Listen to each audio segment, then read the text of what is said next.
Let's get stuck into some of the big issues with someone whom I don't always agree with, but I always enjoy the conversation I have with him. Sky News contributor Joe Hildebrand. Great to have you back, big man. Great to have me back. Welcome to you back. Ready for? Lovely to be here. Yeah, thank you. It's like a welcome to country, mate. And isn't that a nice segue to go? It's Australia Day coming up, and right like clockwork, out come the woke corporates and the councils and the governments, all looking to trash our national day. Last week I saw Woolies is the latest big retailer to give their staff the opportunity to work on Australia Day instead of having it as a public holiday. Sydney councils aren't having citizenship ceremonies. Dan Andrews has cancelled the parade for a third year on the trot. Joe, you get the Labor talking points. Has this been the agenda of the Albanese government? It's a secret agenda all year?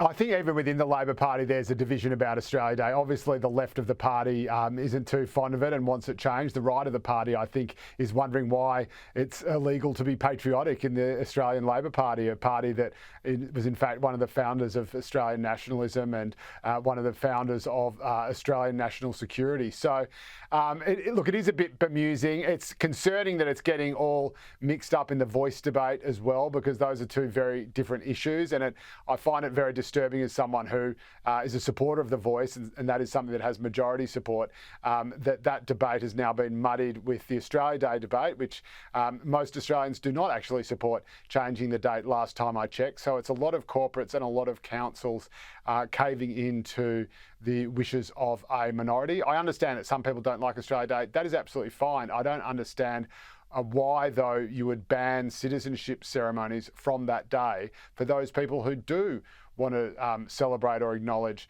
their pride in Australia, or their gratitude in the case of citizenship ceremonies, for just having somewhere to live that is far, far, far better than the place they came from. Yeah, Joe, you make a good point, right? Illegal to be a patriot, I think, was a very good line. But more importantly, you support the voice. I don't support it. But when you've got a bunch of crazy claims outside of it, it diminishes potentially the importance of it, or the real agenda that needs to be addressed. And that's what we've seen around Australia Day. It's a bunch of crazies just trying to cause maximum havoc. Yeah, that's exactly right. And it's the thing is that, look, there's a lot of reason for people to have mixed feelings about Australia Day. There's obviously a lot of reason for Indigenous people to say, no, this is actually a day of mourning. But if you sort of break it down a bit, none of that really sort of checks out. I mean, obviously, there have been just horrendous things done to Indigenous people by white settlers. But that was never the policy of the government. It was never the policy. The orders of King George said exactly the opposite when he sent Arthur Phillip out to colonise Australia, or claim Australia for England. And we know that those first days and weeks in Sydney Harbour were actually probably among the most peaceful times of coexistence between white and Indigenous Australians in history since colonisation. So the idea that date is particularly horrendous, whereas January 27, for example, is perfectly fine, even though the colonists were still there on January 27th, and that was one day closer to when things started falling apart, just sort of makes no historical sense. Personally, I like the idea that Noel Pearson and others have put forward, I think Wesley Enoch did as well, of having something like a 3-day or 2-day celebration where you have the 25th and the 26th, maybe even the 27th, as recognising the Indigenous history, the European settlement, and then the rich migrant history of Australia post-war and the end of white Australia and that sort of thing. I like that idea. If that will cancel out all the other, special days that we have, then maybe you'll get some backing for it. But somehow I think it won't. Hey, I'm going to ask you this, right? It's because everyone wants to know. The boss, Albo, he's entertained Bill Gates at Kirribilli House. Now, my question is, Bill Gates was a friend of notorious pedophile and convicted sex offender Jeffrey Epstein. He had meetings with him after he was found guilty of soliciting prostitution from minors. There's a scandal attached to this. Should the PM be hosting this bloke simply because he's rich at the lodge? Well, look, I don't think he's hosting him just because he's rich. He's hosting him because he obviously, as he said at the time, admires his work in health. Obviously, the Bill and Melinda Gates Foundation has given, I think, was it $10 billion or something to combating malaria and other things. And I kind of like the way that they look at, they sort of obviously I know they're on the climate bandwagon that you won't approve of, Cory, but I do like the way they also look at other issues and say, well, hang on a minute, this is actually the best way to get bang for our buck. And if we actually address malaria, we'll actually be saving more lives than if we do X, Y, and Z. It was the sort of thing Fred Hollows did as well. He thought, oh, if I just fix the cataracts on this one person's eye, then that man can go and earn a living and he won't be blinded and sitting at home. That means that he can then support his family. So that's 5 lives that have been saved. And then that means that the wife won't be stuck at home taking care of the kids. So that means that she'll be liberated. And so, yeah, but you haven't mentioned the Lolita Express or Epstein Island or the trafficking of children that you can't help the people who hung out with Epstein are now associated with. Yeah, look, I am someone who does not believe in guilt by association. I think if Gates knew about these things, that is obviously reprehensible and he should be held to account for that. But I don't think there is any suggestion that he does. And I don't like it when the left do it either. And I was extremely critical when the Australian Labor Party HQ put out a puerile tweet with Scott Morrison shaking hands with Donald Trump and saying it's the company you keep.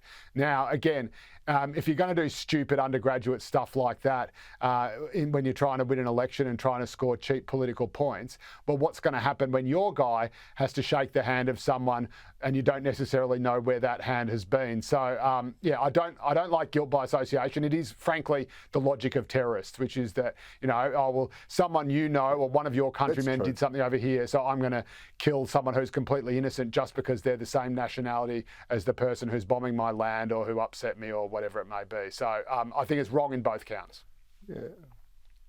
Yeah, look, I actually agree with that, and I just don't understand why the ALP would put out a tweet trying to denigrate Donald Trump like that. I mean, it's not his fault he had to shake hands with Scott Morrison.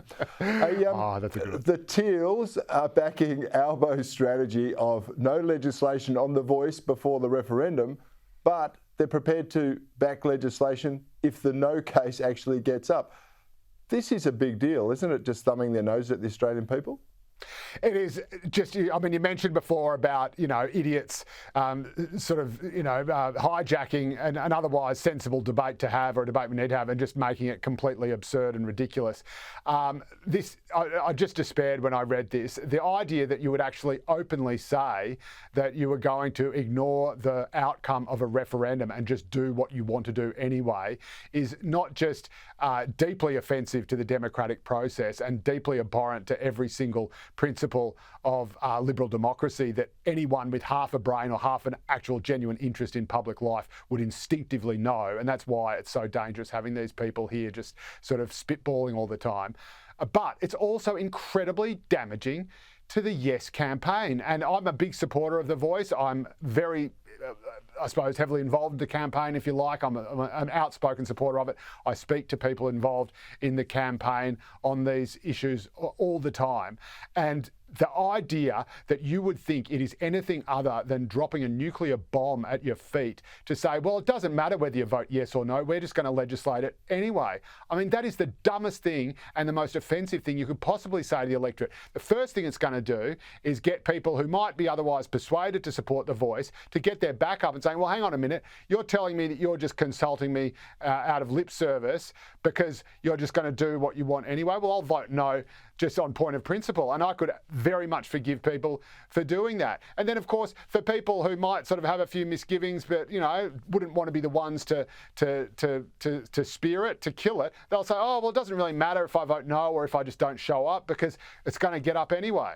So this is an incredible way when you've got a referendum and you really want to, get out the vote so that there's not informal voting, and B, make sure that people understand what it is and that this is history in their hands. This is an opportunity for people to really make their voices heard. Referenda are very, very rare. The last one was 20 years ago and it didn't get up. It's incredibly rare that the Australian citizens are consulted directly on matters of great importance. And to say that, well, this is just a bread and circuses exhibition, it doesn't matter because we're going to do it anyway, that is the most stupid, offensive, anti-democratic and counterproductive thing that anyone could do, let alone a Voice supporter. And they should hang their heads in shame for even raising that. I absolutely agree with you, but it brings into question, why is this Voice referendum necessary anyway? Let the government do what they want to do. Let the voters then render their verdict. I haven't got time to debate that with you any further the tonight, will of the mate. people, Cory. The will of the people. I will get you back. I will get you back, and we will talk this through in finer detail over the course of the year. Thanks so much for your time, Joe Hildebrand.